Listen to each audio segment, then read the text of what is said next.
Hello everyone, today we're going to be diving into the Art Brut movement and the ERD pieces that reference it. This video is part of a larger series called ERD and Art, where I go over various art movements that have impacted ERD and its ethos, and go over the references and the history of the movements themselves. This video will make sense on its own, but I encourage you to check out part 1 over Dada and Surrealism if you're interested in this type of stuff. All the references I'm going to cover in this video haven't been posted anywhere else, so make sure to watch the whole way through.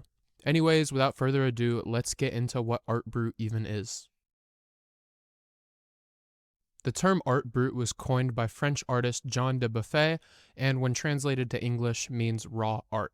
Dubuffet didn't just coin the term, but would also go on to collect and showcase most of the work that would fall under this category. Art Brut can be described as any work executed by a person untouched by artist culture, where the maker derives everything from their own resources and not from the conventions of classic art or what happens to be fashionable. It's art made by outsiders who are detached from traditional artistic conventions. Art Brut artists, if you can really even call them that, often fall into 3 main groups, that being children, the mentally ill, and the primitives. Children are included in this category because they create mostly off instinct and haven't had the opportunity to be influenced by artistic culture or anything. The mentally ill, most of the time schizophrenic, also fit into this picture as they create without expectation and it's more of a pure window into their own mind. Then finally, the primitives are artists from more primitive societies that don't have this big corporation of art to be influenced by. A primary reason for the untouched nature of the artists in these categories is that any art made by people in these categories was often not taken seriously in a traditional academic setting, and so they had no choice but to operate in a totally separate sphere. It's not like Art Brut is outright rejecting all these things that big art is saying art should be, but it's more like they just operate completely separate from it, not even thinking about accepting or rejecting their notions. This is what makes it so interesting to me, as it's not an outright rebellion, it's just pure creation. Now with that said, let's look into some of the pieces and references on the ERD side. A vast majority of the references I found, as well as the information used in this video, is from the Art Brut book by Michael Thavaz, which is basically an encyclopedia of the Art Brut genre. I actually own a copy right here, and you can pick it up on eBay for pretty cheap. A lot of people ask me how I even find these references, and in this case, I just knew Henry was interested in Art Brut from some interviews, and so I was super interested, even independent from this stuff, and so I checked out some of the books, and then I found that book, and it happened to have a ton of pieces of art that were used on different ERD pieces. Starting off on page 0, we basically get this text that just says Art Brut, and this is the exact same font that's used on the Art Brut Dubuffet long sleeve. On page 43, we get this set of objects that are seen on the same long sleeve. This set of objects were collected by the Swiss Psychiatric Society in the Waldow Psychiatric Hospital in Berlin. The hospital itself is referenced on the side of the garment as well. Beginning at the end of the 19th century, a lot of the doctors in the Waldow Psychiatric Facility preserved a lot of the art and objects created by inmates, with these being some of the objects. There's also some other images that Henry worked in with this collage that I don't know the origins of. Then onto the very next page, on page 44, we see this painting that is featured on the ballroom dance sweater. This painting is called Dancers in the Ballroom by Gustav S. This work was part of the Prizhorn collection began by Dr. Hans Prizhorn of the Heidelberg Psychiatric Clinic. Dr. Prizhorn collected many of his patients' works, with the Heidelberg Psych Clinic now holding over 5,000 works by over 500 patients. Unfortunately, I couldn't find any info on Gustav S., the painter himself, which is really unfortunate, but that just goes to show a lot of Art Brut artists are really just not known at all. On page 102, we get this painting titled Eagles and Quill by Guillaume Pujolle. This piece is featured on the Broken Violin silk shirt. Pujolle is definitely one of my favorite artists of all time, so I'm going to spend a little more time talking about him. By others, he was described as a domestic tyrant who was very unstable and terrorized those around him. He suffered from hallucinations and was overall very sick, with him threatening to kill his wife. After multiple suicide attempts, he was permanently committed to the psychiatric hospital of Toulouse, where he took up painting. He often painted with pharmaceutical products such as iodine tincture or mercurochrome, and his tools consisted of compasses, rulers, and brushes he made from his own hair. His process was also very interesting, with him drawing the outlines of many works and then coloring them all in bulk. He would also work in the coloring errors, and any blotches that would appear, he often had to recast the form of the original painting. His works are genuinely so amazing and have some of the best visual identity of any artist out there, I think.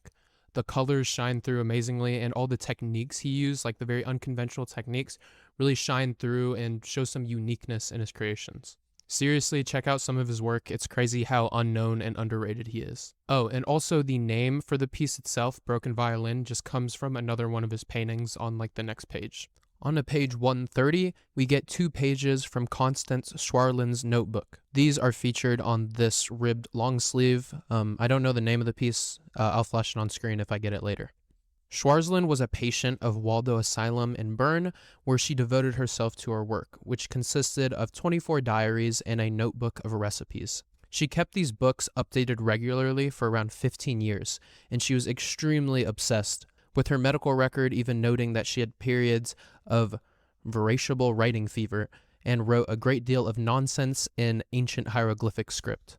A lot of her work just looks like words, but there's also some beauty to the way she formats things and the way images are woven in, and it's very on brand with the ERD design language. Onto page 149, we see the text, "The Point of No Return," which is just the name of this chapter. This is featured in the My Role in the History of War shirt and hoodie, as well as the Art Brut Dubuffet long sleeve. There's not really much to it, it's just the name of the chapter in that book. On page 176, we get a diagram by David Cooper and Michael Thavaz, the author of this book.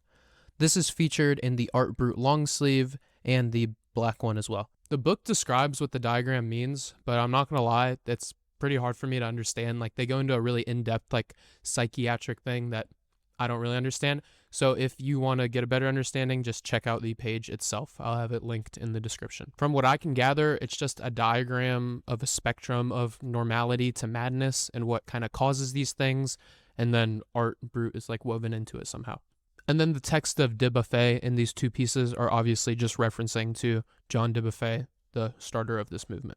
Now, that's the end of the references from this book in particular, but ERD has made a lot of references to Art Brut outside of just this book, so let's talk about that. The John D sweater from the new season features a drawing from Jean Dubuffet's Pisser series, which was basically a series of drawings of a dude peeing on stuff. There are multiple iterations in this series, but I unfortunately can't find the specific one that Henry used, and I don't know if it's anywhere on the internet. That said, there's no doubt that this painting is from Jean Dubuffet and the Pisser series, just with the name of the garment and then how the painting looks compared to the other iterations. The one he used is probably somewhere hidden away in an art book, or he saw it in a gallery. Moving on, this next set of pieces all use art from Henry Darger's The Realms of the Unreal. Also, this look is walked by Maddox, so that's pretty cool. ERD has used Darger's work so many times, so I'm not sure if this is all the pieces, but these are all the ones I could find as of now.